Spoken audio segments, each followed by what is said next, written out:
Hey, Bulldog fans, week 5 this week of the Bulldog Talk with Jonathan Gordon. I'm Cole Kian, your athletic director at Ellensburg High School. JG, week 5, we're becoming seasoned vets at this thing. We are, yeah. I think we're feeling a little bit better every week we do it, and obviously it's kind of like the student athletes out there on the field, getting more comfortable with a new season as they progress, and so let's do it. Let's get started. All right, let's fire up things with girls swim. We had our first home girls swim meet last week, and it was outstanding. We had a bunch of great performances. It was great to get back in the Central Aquatic Center in front of our own home fans and a lot of people who haven't seen swim here in Ellensburg for the last 5 years.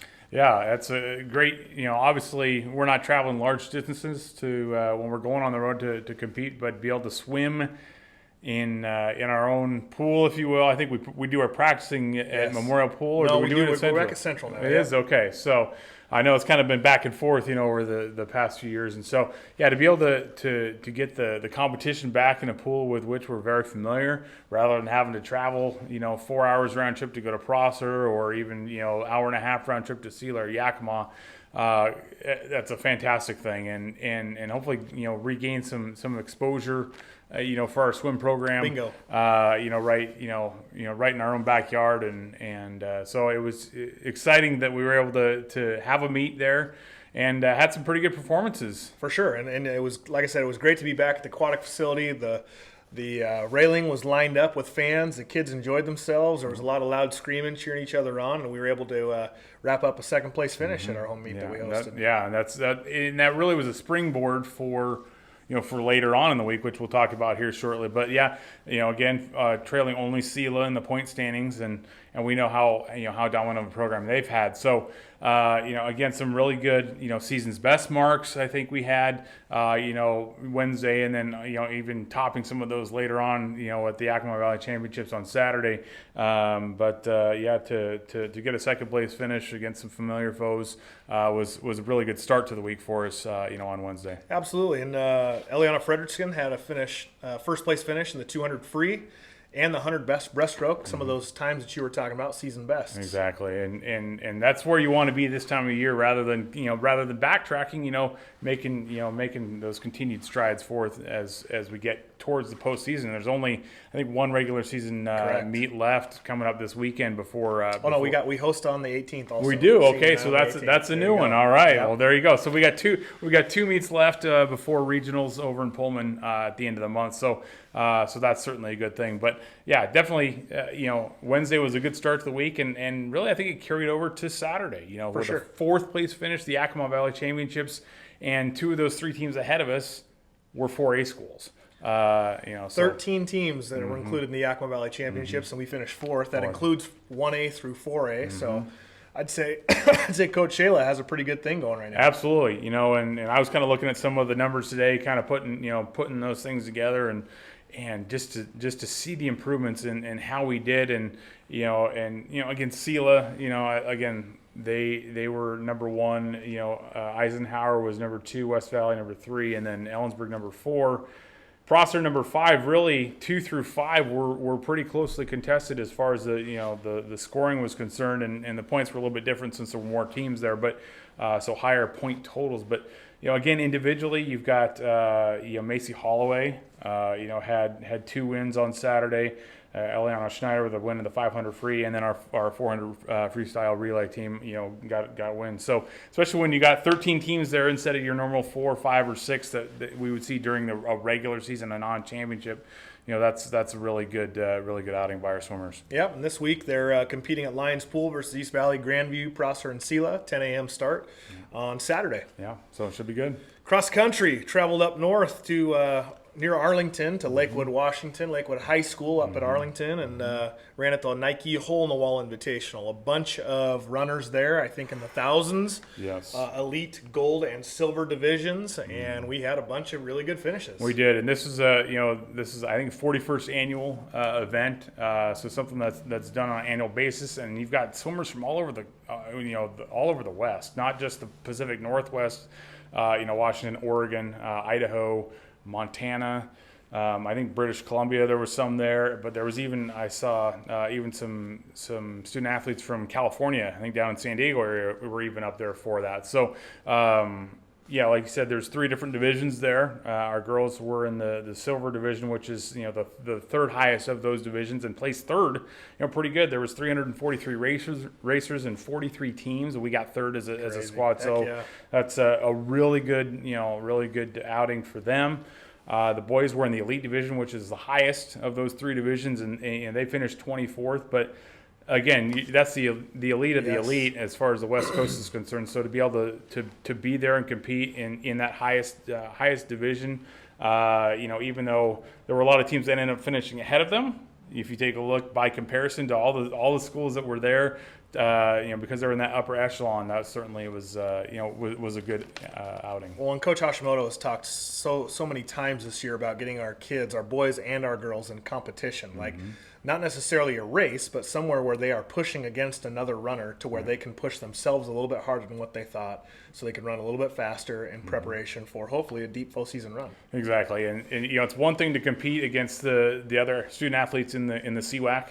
On a weekly basis with those duels and so on and so forth, but to be able to take it and compete against more elite individuals whom you may not see again over the course of the year, or if you do, it's going to be at the state championships. Yep. Like you said, it gives them an opportunity to push themselves, challenge themselves, and while the results as far as individual finish may not be as high from a placing standpoint, correct, it's the timing standpoint is really what they're shooting for, is that continued improvement. And so I want to say, well, they finished 24th. Well, you're competing against kids that you're probably not going to see any other time out of the year, and so you take those positives away from it. And our top finishers, Emma Beachy on the girls' side, and then Mystic Hammond again on the boys' side. I think they were about 2 minutes off the pace from the number 1 runner in their respective races, and so they've got an idea of something to strive for, above and beyond where they're already at. Absolutely, and they continue CWAC racing this week. 4-way meet at Sela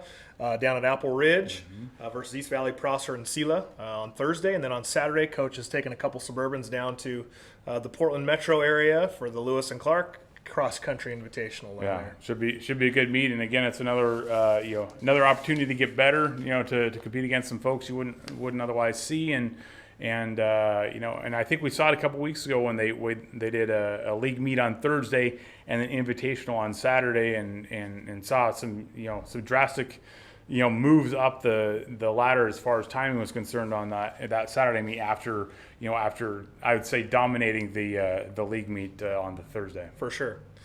Well, girls soccer also heading back to competition this week. Last week had a couple rough one rough one and one really competitive match. For sure. Girls got beat by East Valley 8-1 on Tuesday.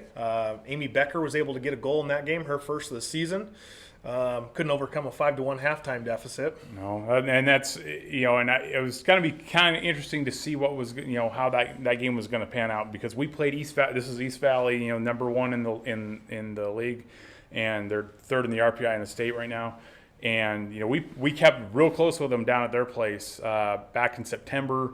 I was going to be kind of interested to see, are they going to just come out and score a lot of goals against us, or really put on the pressure? And that seems like that's what they did Tuesday. Well, and you and I were talking about it via text message that day, and it didn't seem at halftime like we were down 5-1. It was more of a 3-1, 2-1 game. Sure. But just a couple of mistakes here and there, and a good team like East Valley will take advantage of it. And in the same way, on Thursday, we got beat by Prosser. We fell 3-2 in PKs, but man, that was a really competitive soccer game, and we got out of the gates early and got a score, and then Prosser came back and answered back, and then we kind of settled in to our defensive approach that Coach had kind of revisited with the girls after Tuesday's game. We kind of got back into it and settled in, and then we just couldn't overcome when it come to PK time. For sure, but again, it's progress for us, and so to get that 2-1 lead at halftime, get the offense going a little bit, and like you said, maybe get into a defensive routine that was going to be, hopefully, beneficial for us. And obviously, it was. We kept it a pretty close score against a Prosser team that, with the exception of probably playing East Valley and maybe Sela, they've been pretty dominant in facing the opposition. They beat us, I think, 6-0 down at their place. Yep. And so again, these are improvements that we're making. Unfortunately, not quite enough to get over the top.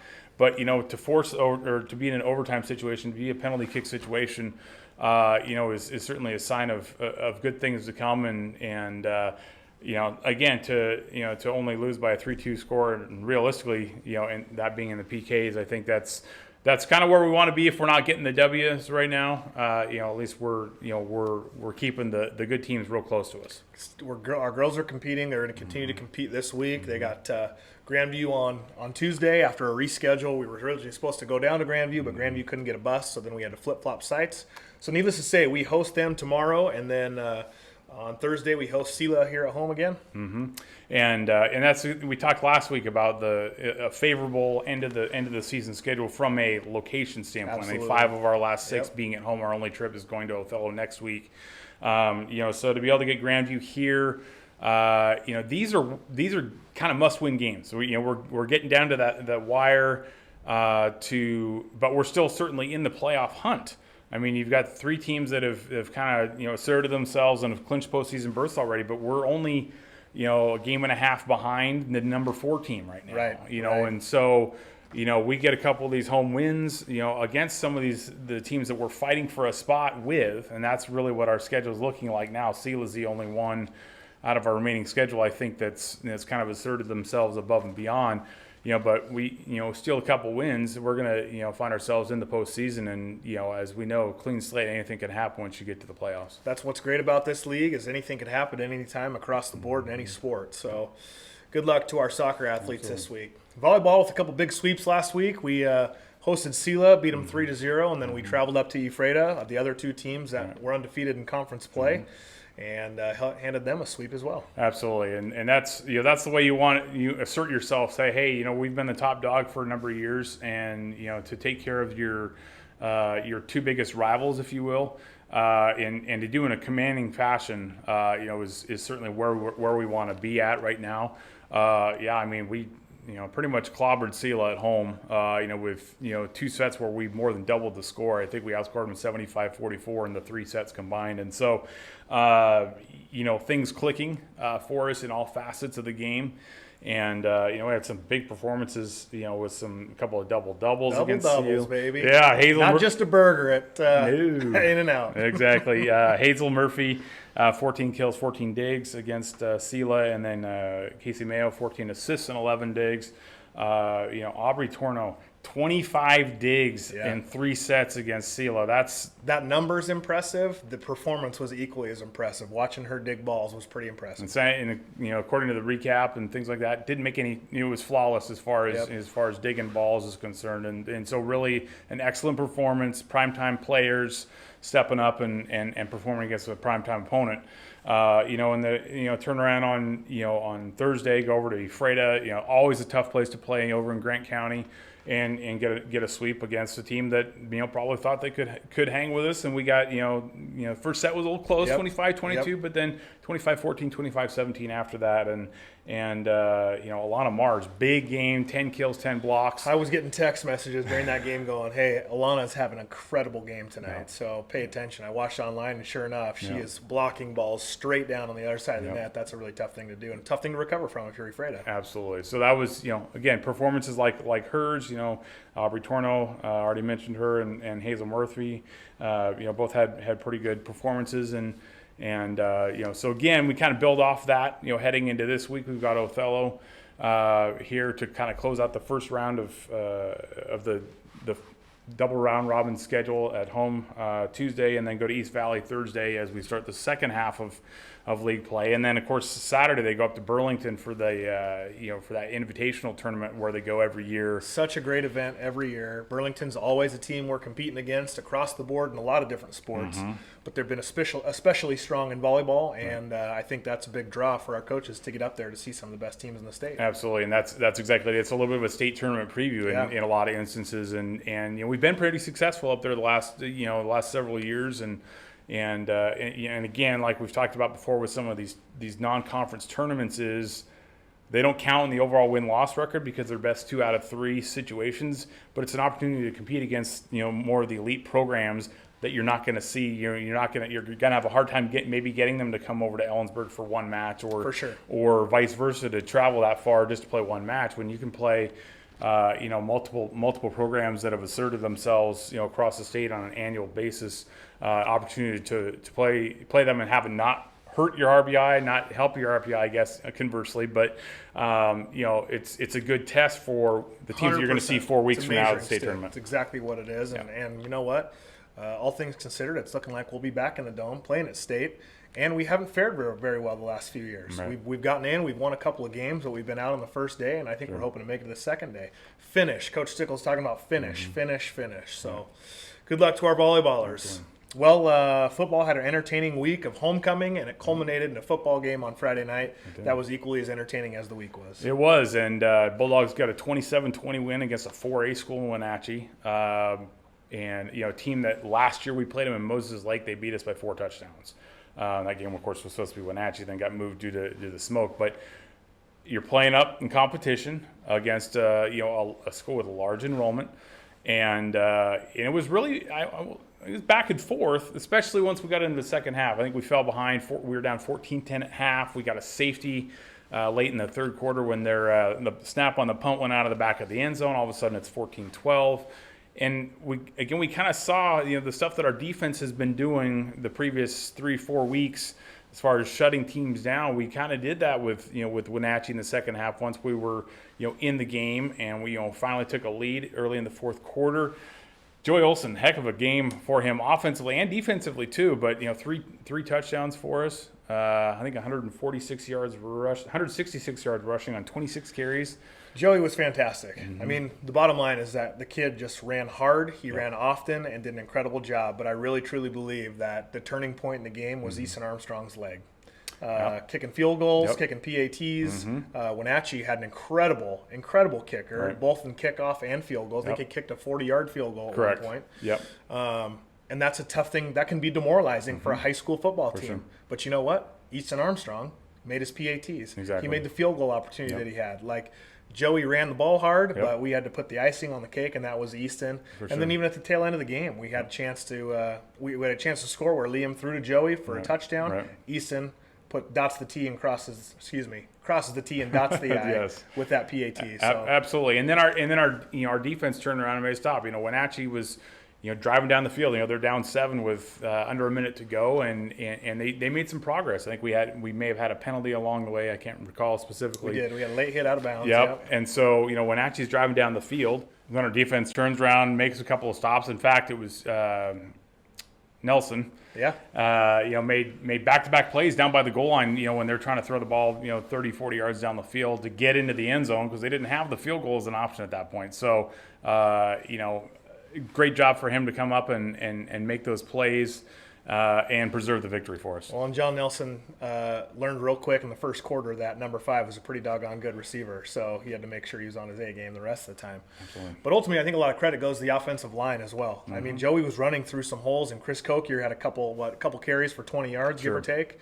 And there were some big holes that they were able to run through, so good job to the offensive line. I hope we can do it again this week as we take on Othello at Othello. Traditionally, the last few years, Othello's been strong. They've been a formidable opponent for us over the years as well, and it's always a tough place to go play. It is, and and anybody that was on last year's team will remember, they beat us 55-7 here at home. I think that was the largest margin in the history of the all-time series with the Huskies, and so and they're playing fairly well. They are coming off of a 45-43 shootout win down at Prosser, ruined the Mustangs' homecoming.